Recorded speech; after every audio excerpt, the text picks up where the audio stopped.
Assalamualaikum warahmatullahi wabarakatuh. Perkenalkan, nama saya Metia Rizky dengan NIM 12070060040. Pada video kali ini saya akan membahas mengenai yang pertama ialah pengendalian hama secara fisik mekanis, yaitu dengan pembuatan perangkap hama sederhana. Yang kedua ialah pengendalian hama secara kultur teknis, dan yang ketiga ialah pengendalian hama secara entomopatogen. Video kali ini dibuat dengan tujuan untuk memenuhi salah satu tugas mata kuliah praktikum dasar-dasar perlindungan tanaman. Selamat menyaksikan. Yang pertama ialah pengendalian hama secara fisik dan mekanik. Bagaimana sih pengendalian hama secara fisik dan mekanik itu?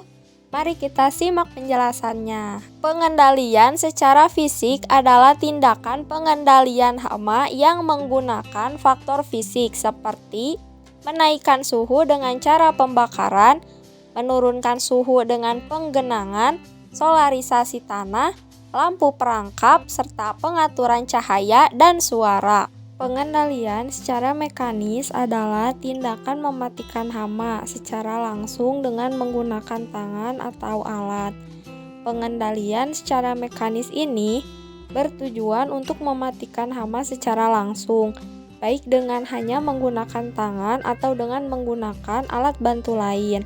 Teknik mekanik meliputi pengambilan dengan tangan dan membuat perangkap. Pada cara pengendalian hama secara fisik dan mekanik ini, saya akan membuat mengenai perangkap hama serangga.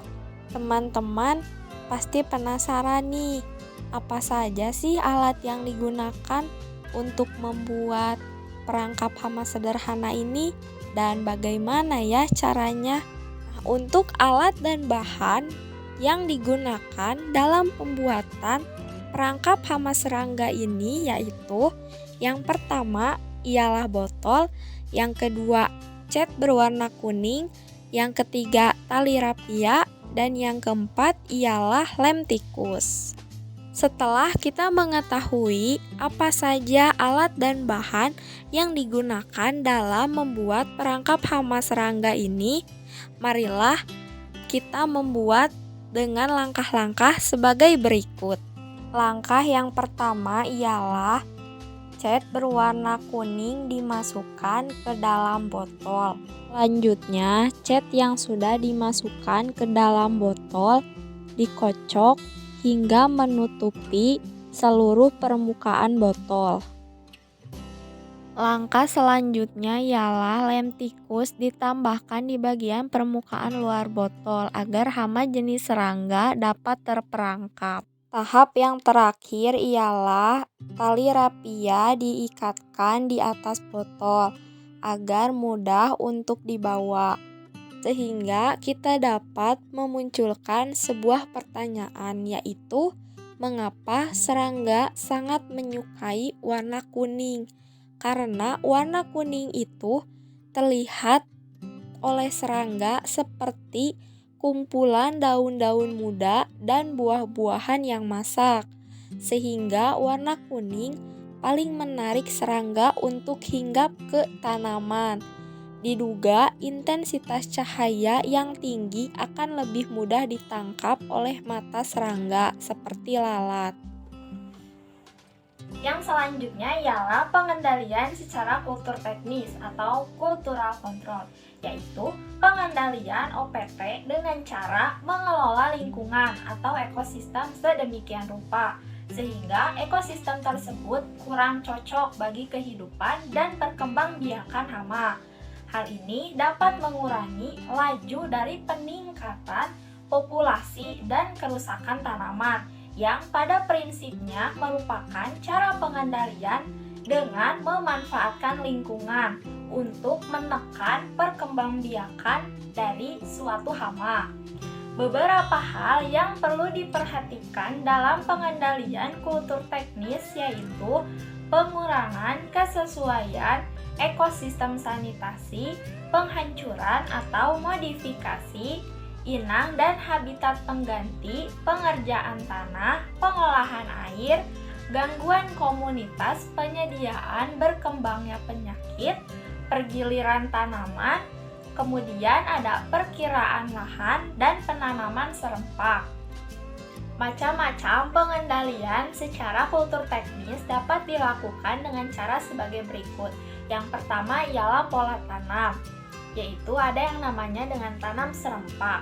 Tanam serempak ini harus dilaksanakan di areal yang cukup luas, minimal satu hamparan dengan golongan air yang sama.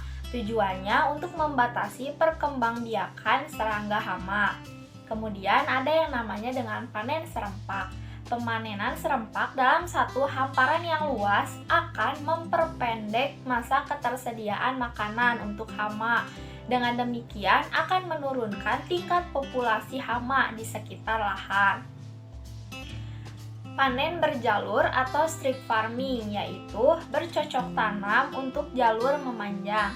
Bercocok tanam secara monokultur akan memudahkan tanaman terserang hama, sehingga serangan ini dapat diatasi dengan cara catch crop, yaitu bercocok tanam secara berselang-seling antara tanaman yang berumur panjang dengan tanaman yang berumur pendek. Yang selanjutnya ialah pergiliran tanaman atau rotasi tanaman dengan tujuan untuk mematikan kehidupan hama-hama dengan menghilangkan tanaman inang. Yang kedua ialah pengolahan tanah sehat, karena dengan pengolahan tanah yang baik, hama-hama tersebut bisa terbunuh atau terhambat perkembangannya. Yang ketiga ialah benih sehat. Pemilihan bibit yang sehat dan varietas yang tahan hama yang cocok dengan kondisi setempat. Yang keempat ialah pemangkasan. Pemangkasan atau pemetikan dapat dilakukan dalam upaya mencegah meluasnya serangan, dan pemangkasan atau pemetikan ini dilakukan saat populasi hama itu semakin meninggi. Yang kelima ialah pengelolaan air. Untuk menghindari serangan penggerek batang, kepinding tanah, werang coklat, dan tikus, itu perlu menggenangi lahan. Dan yang keenam ialah pemupukan berimbang. Pemupukan berimbang yaitu dengan kebutuhan N, P, dan K-nya itu secara berimbang.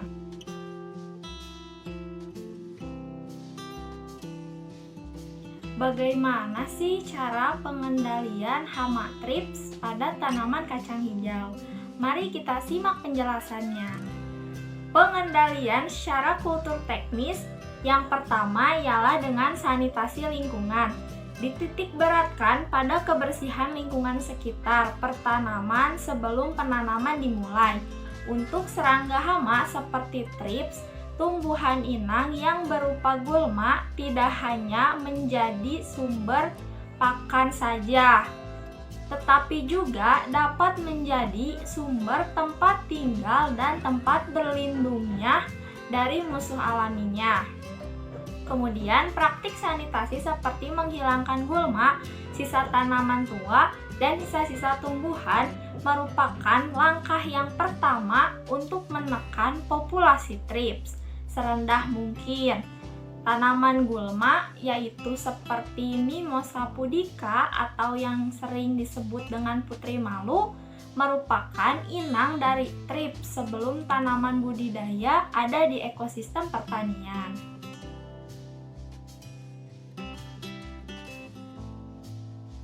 Yang ketiga ialah penanaman varietas tahan thrips, merupakan cara pengendalian yang praktis, ekologis, ekonomis, dan cocok dipadukan dengan cara pengendalian yang lain. Yang keempat ialah menanam kacang hijau pada awal musim kemarau karena sangat dianjurkan agar tanaman pada fase vegetatif yang merupakan periode kritis terhindar dari serangan thrips. Yang kelima ialah pergiliran tanam dengan pengaturan pola tanam. Pergiliran tanaman dan pengaturan pola tanam dengan menanam tanaman bukan inang dapat memutus kesinambungan penyediaan makanan bagi kutu kebul di suatu tempat. dan mengurangi migrasi hama antar jenis tanaman yang dapat mengurangi populasi awal hama di suatu tempat.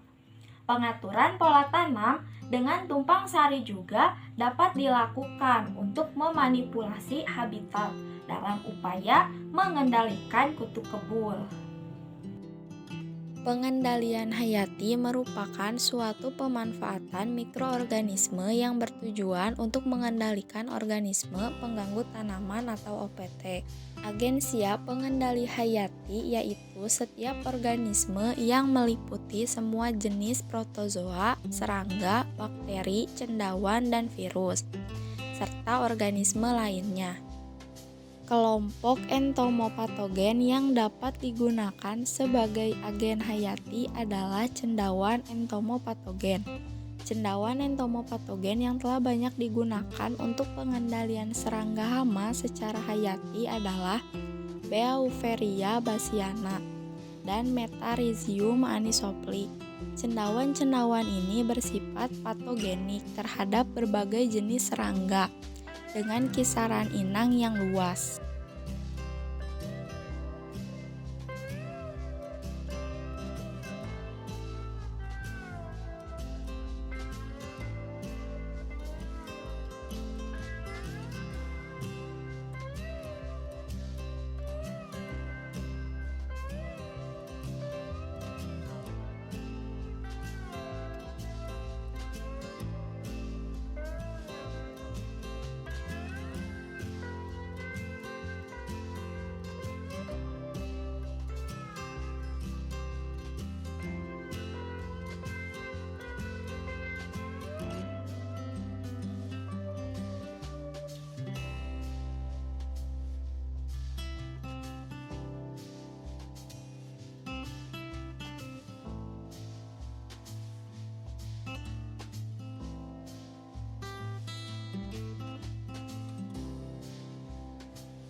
Mungkin cukup sekian pembahasan yang dapat saya sampaikan.